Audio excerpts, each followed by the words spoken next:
Polisi menangkap seorang pria berusia 22 tahun yang berprofesi sebagai mucikari prostitusi. Pelaku ditangkap saat melakukan transaksi di sebuah kafe di Balikpapan, Kalimantan Timur.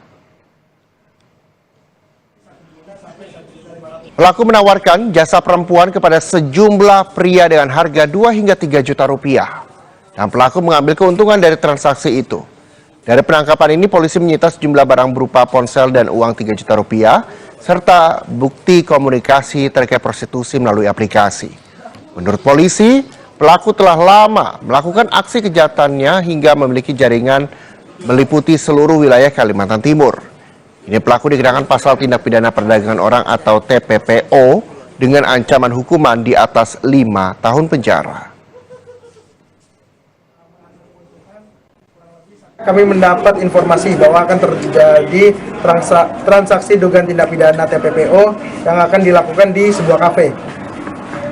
Kemudian atas informasi tersebut, tim unit Cipiter Satreskrim langsung menuju lokasi tempat terjadinya dugaan tindak pidana TPPO.